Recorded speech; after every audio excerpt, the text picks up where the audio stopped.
100 రోజులుగా దాదాపుగా ఆగస్టు 21 నాడు మా పార్టీ అధ్యక్షులు కేసీఆర్ గారు అభ్యర్థుల్ని ప్రకటించిన తర్వాత నేటి వరకు మా పార్టీ కార్యకర్తలు, మా పార్టీ యొక్క నాయకులు మరి అహర్నిశలు ఒకటి కాదు రెండు కాదు ఎన్నో రకాల ప్రయత్నాలు చేసి అహర్నిశలు శ్రమించి మరి పార్టీ గెలుపు కోసం, పార్టీ అభ్యర్థుల గెలుపు కోసం చాలా చాలా కష్టపడ్డారు.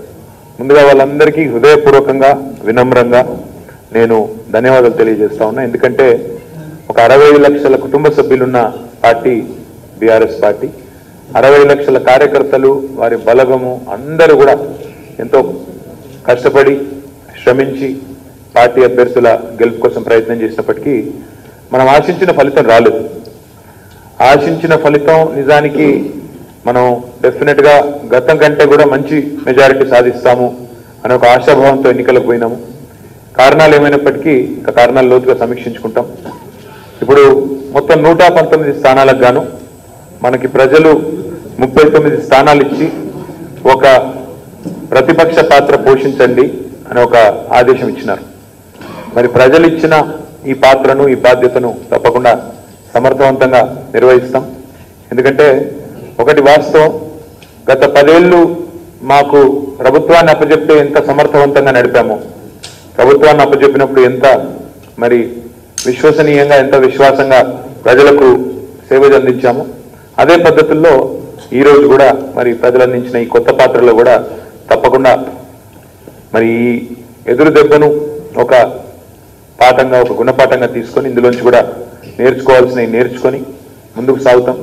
అయినా బీఆర్ఎస్కి ఆనాడు టీఆర్ఎస్గా ఉన్న తర్వాత ఇప్పుడు బీఆర్ఎస్గా మారిన మాకు ఈ 23 ఏళ్లలో ఎన్నో ఎదురు దెబ్బలు తగిలినాయి. ఎన్నో సందర్భాల్లో ఎత్తులు పల్లాలు అన్నీ చూసినాము. కాబట్టి అసలు అనుకున్న లక్ష్యం తెలంగాణ అదే సాధించినాం. సాధించిన తర్వాత 2 పర్యాయాలు ప్రజల దయతో మరి అధికారాన్ని అనుభవించాము. తప్పకుండా సంతృప్తి ఉంది, చేసిన పని పట్ల చాలా సంతృప్తి ఉంది. ఈరోజు ఫలితాలు కొంత నిరాశపరిచిన బాధ ఏం లేదు, అసంతృప్తి ఏం లేదు. ఎందుకంటే రాజకీయాల్లో ఇవన్నీ సహజం. నేను మా కార్యకర్తలు, మా నాయకులకు నేను చేసే విజ్ఞప్తి ఒకటే, మనము అందరం కూడా మన నాయకుడు కేసీఆర్ గారి నాయకత్వంలో ప్రజల ఆదరణ పొందడానికి, ప్రజల మన్నన పొందడానికి విశేషమైన కృషి చేసినారు. మీ అందరికీ నా శిరస్సు వంచి హృదయపూర్వకంగా ధన్యవాదాలు. ఎందుకంటే మీ కష్టం, మీ శ్రమ వల్లనే ఇంతదాకా వచ్చినాం. 39 సీట్లు వచ్చినాయంటే కూడా తప్పకుండా అందులో లక్షలాది మంది కార్యకర్తలు, ఎంతో మంది నాయకుల శ్రమ, మీ అందరి పోరాట ఫలితం. ఒకటి మాత్రం పక్కా, ఇవాళ ప్రతిపక్ష పాత్రలో ఏదైతే ప్రజలు మనకి ఇచ్చినారో దీన్ని కూడా అలవోకగా దీనిలో కూడా ఇందులో ఇమిడిపోతాము. 100% ప్రజల పక్షాన, ప్రజల గొంతుకై మరి రేపటి రోజున ప్రభుత్వం నడిపే వాళ్ళందరినీ కూడా మరి వారిచ్చిన వాగ్దానాలు కానీ ఇంకోటి కానీ వాటన్నిటి విషయంలో ప్రజల పక్షాన ఉంటాము. మాకు ముఖ్యంగా ఇక్కడ ఒక మాట మాత్రం చెప్పాలి, మాకు అడుగడుగున అండగా నిలబడ్డ మా కార్యకర్తలు ఒకవైపు, అదేవిధంగా మా నాయకులు ఒకవైపు, గత 10 ఏళ్లుగా మాకు సహకరించిన ప్రభుత్వ ఉద్యోగులు, అధికారులు, ప్రభుత్వ నిర్వహణలో సహకరించిన ప్రతి ఒక్కరికి కూడా హృదయపూర్వకంగా నేను ధన్యవాదాలు తెలియజేస్తా ఉన్నా. ఎందుకంటే ఇవి అత్యంత సహజం. చాలామంది మాకు మధ్యాహ్నం నుంచి ఉద్వేగభరితమైన మెసేజ్లు పంపుతున్నారు, బాధపడుతున్నారు, ఫోన్లు చేస్తున్నారు. వారందరూ కూడా నేను చేసే విజ్ఞప్తి, స్థితప్రజ్ఞత అనేది రాజకీయాల్లో చాలా అవసరం. ఎందుకంటే ఈక్వానిమిటీ ఈజ్ ఎక్స్ట్రీమ్లీ ఇంపార్టెంట్. గెలుపునైనా ఓటమినైనా ఒకటే రకంగా తీసుకోగలిగే ధీరోదాత్తత మా నాయకుడు, మా కేసీఆర్ గారు మాకు నేర్పించారు. డెఫినెట్గా కొంత బాధ ఉంటుంది, కానీ ఆ బాధను దిగమింగి మళ్ళీ గోడకు కొట్టిన బంతి ఎట్లయితే మళ్ళీ తిరిగి అంతే వేగంగా వెనుకకు వస్తుందో అంతే వేగంగా తప్పకుండా ప్రజల మన్నన తిరిగి పొందే విధంగా పనిచేద్దాం. నేను మీ అందరికి ఇచ్చే మాట ఒకటే, గతంలో చేసిన దానికంటే రెట్టింపు కష్టం చేస్తాం, గతంలో ఉన్న దానికంటే ఎక్కువగా అండగా నిలబడతాం. ఎవ్వరు కూడా నిరాశకు లోను కావాల్సిన అవసరం లేదు, ఎవరు కూడా బాధపడవలసిన అవసరం అంతకంటే లేదు. ఇవన్నీ రాజకీయాల్లో, జీవితంలో చాలా చాలా కామన్గా సర్వసాధారణంగా జరిగేది. అదేవిధంగా కాంగ్రెస్ పార్టీ మరి వారికి ప్రజలు అవకాశం ఇచ్చారు. ఇవాళ ప్రజలు, తెలంగాణ ప్రజలు మాకంటే ఎక్కువ సీట్లు కట్టబెట్టి ప్రభుత్వాన్ని నడపమని వారికి అవకాశం ఇచ్చారు. వారికి కూడా మా అభినందనలు. మరి వారు ప్రజల ఆకాంక్షకు అనుగుణంగా తప్పకుండా బాగా నడపాలని నేను కూడా మనసారా కోరుకుంటా ఉన్నాను. మా పార్టీ తరఫున కూడా తప్పకుండా వారికి శుభాకాంక్షలు కూడా తెలియజేస్తా ఉన్నాం. అదేవిధంగా ఒక మాట మాత్రం వాస్తవం, మరి మేము కూడా నిర్మాణాత్మకంగా ఒక పద్ధతి ప్రకారం పోతాం. వెంటనే కొత్త ప్రభుత్వాన్ని తొందరబెట్టే పని కూడా మేము చేయం. వాళ్ళు కూడా కుదురుకోవాలా, వాళ్ళు కూడా పనిచేయాలా, వి అండర్స్టాండ్ దట్. కాబట్టి వారు ప్రజలకు ఏవేవైతే హామీలు ఇచ్చారో, ఏవేవైతే చెప్పారో తప్పకుండా నిలబెట్టుకుంటారని మేము కూడా ఆశిస్తా ఉన్నాం. మేము మా కార్యకర్తలకు మాత్రం చెప్పేది ఒకటే, ఎవరు ఏ పరిస్థితుల్లో కూడా అధైర్యపడవలసిన అవసరం లేదు. ఇది ఒక ప్రజల గొంతుకగా, తెలంగాణ ప్రజల వాణిగా, తెలంగాణ ప్రజల మరి శ్వాసగా మన పార్టీ ఏదైతే గత 23 సంవత్సరాలుగా తన ప్రస్థానాన్ని కొనసాగించిందో అదే పందాలో మరింత దృఢమైన సంకల్పంతో ముందుకు పోదాం. ఎక్కడ కోల్పోయిన దాన్ని అక్కడే తెచ్చుకోవాలి. కాబట్టి మరి ఎక్కడైతే మనం కోల్పోయామో అక్కడే తెచ్చుకుందాం. ఇవాళ హైదరాబాద్ మహానగరం మనకు అండగా నిలబడ్డది, మెదక్ జిల్లా మొత్తం అండగా నిలబడ్డది, కరీంనగర్లో కూడా మనకి దాదాపుగా 5-6 సీట్లు వచ్చినాయి, ఇంకా చాలా చోట్ల వచ్చినాయి. కొన్ని చోట్ల స్వల్ప తేడాతో మా అభ్యర్థులు ఓటమి పాలైనారు. దేవరకద్రలో, తాండూరులో, ఇంకా ఒక దాదాపు 10-12 సీట్లలో ఖానాపూర్లో చాలా స్వల్ప తేడాతో, కేవలం కొన్ని వందల వేలల్లోనే తేడా వచ్చి ఓటమి పాలైన వాళ్ళు కూడా ఉన్నారు. అనూహ్యంగా కొంతమంది మా మంత్రివర్యులు కూడా ఓటమి పాలైనారు. కానీ నేను పార్టీ బాధ్యుడిగా, పార్టీ యొక్క కార్యనిర్వాహక అధ్యక్షుడిగా మా పార్టీ కార్యకర్తలు కూడా చెప్పేది, మా నాయకులు కూడా చెప్పేది ఏమంటే, ఇది కేవలం ఒక చిన్న స్పీడ్ బ్రేకర్ మాత్రమే, చిన్న ఎదురు దెబ్బ మాత్రమే. దీనికి నిరాశపడవలసిన అవసరం లేదు, కుంగిపోవాల్సిన అవసరం లేదు. తప్పకుండా మన నాయకుడు కేసీఆర్ గారి నాయకత్వంలో మళ్ళీ ఒకసారి బలంగా ఎక్కడ వాళ్ళం అక్కడ అన్ని సర్వశక్తులు ఒడ్డి పోరాటం చేద్దాం. సమయానుకూలంగా మరి పార్టీని ఏమేమి చిన్న చిన్న సమీక్ష చేసుకున్న తర్వాత చిన్న మార్పులు చేర్పులు ఏమైనా చేసుకోవాల్సి ఉంటే చేసుకుందాం.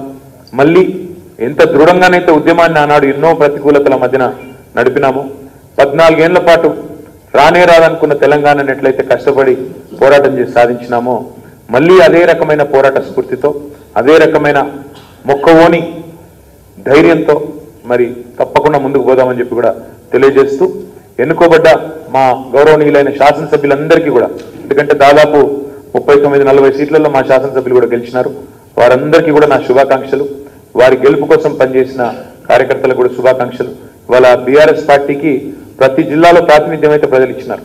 తప్పకుండా మరి ప్రతి జిల్లాలో ప్రాతినిధ్యం ఇచ్చి ప్రజలు కూడా మనల్ని గౌరవించారు. కాబట్టి అదే పందాలో ప్రతి జిల్లా సమస్యలు, ప్రతి నియోజకవర్గ సమస్యలు పూర్తి స్థాయిలో మరి రేపటి రోజున పరిష్కరించేందుకు మన వంతు పాత్ర మనం పోషిద్దామని చెప్పి తెలియజేస్తూ, సహకరించిన మీడియాకు కూడా ఎన్నికల ప్రచారంలో, అదేవిధంగా ప్రభుత్వ నిర్వహణలో మీడియా కూడా ఉద్యమంలో సహకరించింది. మీకు కూడా హృదయపూర్వకంగా ధన్యవాదాలు. ఇక జరగాల్సిన ప్రహసనం ఏదైతే ఉంటుందో అది జరుగుతుంది.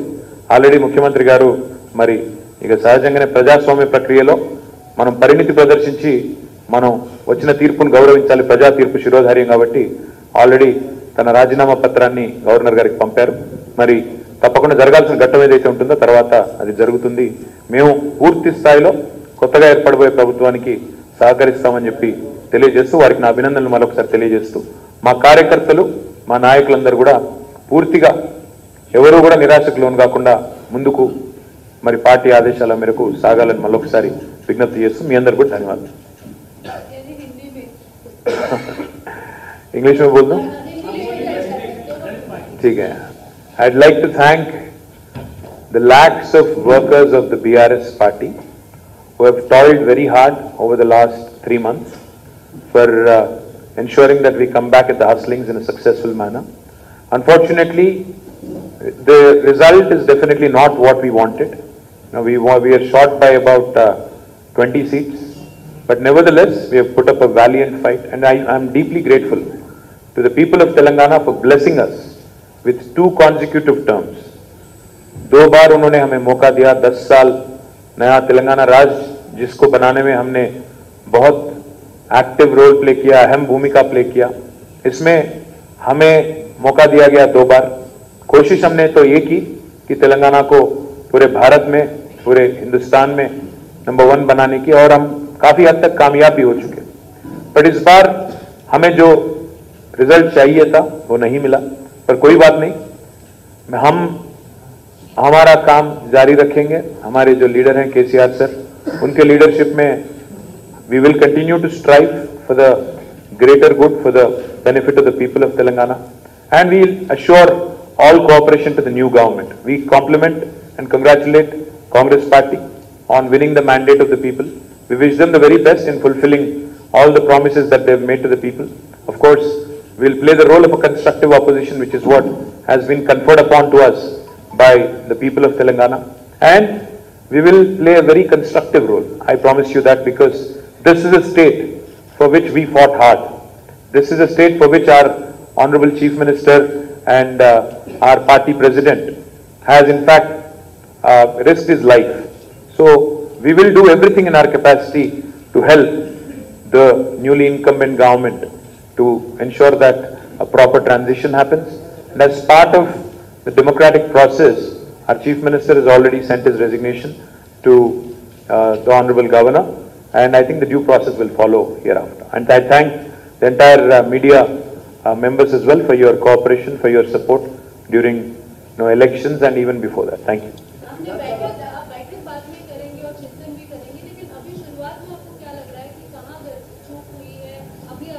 चिंतन करेंगे, बैठक करेंगे, जैसा आपने कहा, बाद में बताएंगे। अभी क्या बताएंगे आप?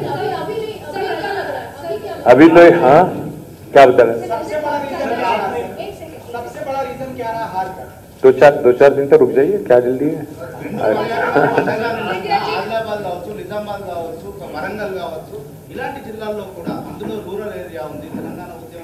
అదే మాకు కూడా కొంత ఆశ్చర్యంగా ఏముందంటే, ఇది ఒక వేవ్ అయితేనేమో మొత్తం రాష్ట్రం అంతటా ఒకలాగా ఉండేది, అట్లా లేదు.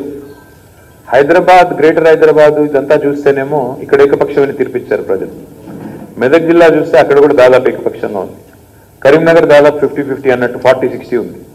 సో ఇది ఒక వేవ్ లాగా అయితే లేదు, మరి వేవ్ లాగా లేదు. But at the same time మరి ఇది అర్థం కాకుండా ఉంది. అందుకే మా నాయకులతో, మా అభ్యర్థులతో అందరితో మాట్లాడిన తర్వాత, వాళ్ళ అనుభవాలు కూడా తెలుసుకున్న తర్వాత, ఎందుకంటే ఇప్పుడు పెద్దపల్లి పార్లమెంట్ ఉంది ఉదాహరణకి, మా సోదరుడు సుమన్ గారు చేసినంత అభివృద్ధి చెన్నూరులో గతంలో మంత్రులుగా పనిచేసిన వాళ్ళు కూడా చేయలేదు. చెన్నూరులో కానీ, మందమరిలో కానీ. సింగరేణికి మేము చేసినంత మేలు, సింగరేణి ప్రైవేటీకరణ అడ్డుకోవడంలో కానీ, అదేవిధంగా సింగరేణికి కార్మికులకు 32% బోనస్ ఇవ్వడం కానీ, సింగరేణి కార్మికులకు ముఖ్యమంత్రి గారు ఇచ్చిన 10 హామీలు నెరవేర్చడం కానీ, వారసత్వ ఉద్యోగాలు అనే పెండింగ్ సమస్యను పరిష్కారం చేయడం కానీ, ఇవన్నీ మేమే చేసాం. కానీ అక్కడ ఇవాళ చూస్తే మరి కాంగ్రెస్ పార్టీకి అక్కడ అసాధారణమైన మెజారిటీలు వచ్చినాయి. మేము ఎవరు వాళ్ళు కూడా ఊహించుంటారు నాకు తెలిసి. కాబట్టి నేనేమంటున్నా అంటే, ఇంకా కొద్దిగా లోతుగా అర్థం చేసుకోవాలి. ఇప్పుడు ఈ నిమిషానికి, ఈ రోజుకి నేను చెప్పలేను, కానీ it seems like there are variety of reasons. What those are, I think I have to sit with our team and find out. నేనేమంటున్నా బ్రదర్, ఇప్పుడు కాదు, నేనేమంటున్నా ఇవన్నీ ఇంకా చాలా ఉంటాయి. డెఫినెట్గా అవన్నీ కూడా కూలంకషంగా ఆలోచించి చర్చించాలి. ప్రస్తుతం నేనేమంటున్నా అంటే 2 ముఖ్యమైన మాటలు. ఒకటి, మా కార్యకర్తలు కానీ, మా నాయకులు కానీ 40 సీట్లలో మేము గెలిచేదానికి, దాదాపు 39 సీట్లు గెలిచేదానికి బాగా కష్టపడ్డారు. వారికి నా అభినందనలు. రెండోది, ఇవన్నీ రాజకీయాల్లో ఎన్నికలకు పోయేటప్పుడు 2 ఫలితాలు ఉంటాయి. మేము ఆశిస్తాం సహజంగా. నేను మొన్న కూడా చెప్పాను, ఎగ్జిట్ పోల్స్ తప్పు, 70+ వస్తాయని చెప్పాను. ఎగ్జిట్ పోల్స్ మేము తప్పని ప్రూవ్ చేస్తామని కూడా చెప్పాను. సరే, నేను అనుకున్నట్టు రాలేదు. డెఫినెట్గా నేను అనుకున్నది రాలేదు, ఆశించింది రాలేదు. కొంత నిరాశ ఉంది, కానీ బాధ లేదు. ఎందుకంటే ప్రజలు మాకు కూడా 2 పర్యాయాలు అవకాశం ఇచ్చారు. వాళ్ళకి మేము వెరీ గ్రేట్ఫుల్. తెలంగాణ ప్రజానికానికి మేము సర్వదా రుణపడి ఉంటాం. ఎందుకంటే వాళ్ళు మాకు కూడా 2 పర్యాయాలు 10 సంవత్సరాలు మాకు అవకాశం ఇచ్చారు. ఇవాళ వేరే వాళ్ళకి అవకాశం ఇవ్వగానే వాళ్ళని తిట్టిపోయడం అనేది, లేదా వాళ్ళని నిందించడం అనేది భావ్యం కాదు. రాజకీయాల్లో హుందాతనము, స్థితప్రజ్ఞత, రాజనీతిజ్ఞత చాలా ముఖ్యం. మా నాయకుడు మాకు నేర్పించాడు అది. మా నాయకుడు ఏమంటాడంటే, గెలవంగానే పొంగిపోవద్దు, ఓడిపోగానే కుంగిపోవద్దు. నేను మా కార్యకర్తలకు, మా నాయకులకు చెప్పేది కూడా అదే. గెలిచినప్పుడు పొంగిపోవడం, ఓడిపోగానే కుంగిపోవడం అది ఒక రాజకీయ నాయకుడి యొక్క లక్షణం కాదు, ధీరుడి లక్షణం కాదు. ఎట్లాంటి ప్రతికూల పరిస్థితున్నా మేము తెలంగాణ ఉద్యమంలో చాలా ధీరోదత్తంగా పోరాడినాం. మేము ఎన్నో చూసాం ఇట్లాంటి. మమ్మల్ని ఖతం చేయాలన్న ప్రయత్నాలు ఎన్నో, మా పార్టీని ఫినిష్ చేయాలన్న ప్రయత్నాలు ఎన్నో చూసాము. కాబట్టి ఇవాళ ప్రజలు ఎందుకు నిర్ణయం తీసుకున్నారు. We will have to respect that, we'll have to respect their mandate. And I hope in days to come there will be number of opportunities. ఇప్పుడు నాకు కూడా పెద్ద ఎమ్మెల్యే పదవి తప్ప వేరే పదవి లేదు కాబట్టి మీతో ఎక్కువసేపు కూర్చొని కూలంకషంగా మాట్లాడే టైం కూడా ఉంటుంది, టెన్షన్ ఏం లేదు. కాబట్టి మీతో చాలా డీటెయిల్గా తఫ్సీల్గా నేను అన్ని తెలుసుకుని నేను కూడా మాట్లాడతాను. ఓకేనా?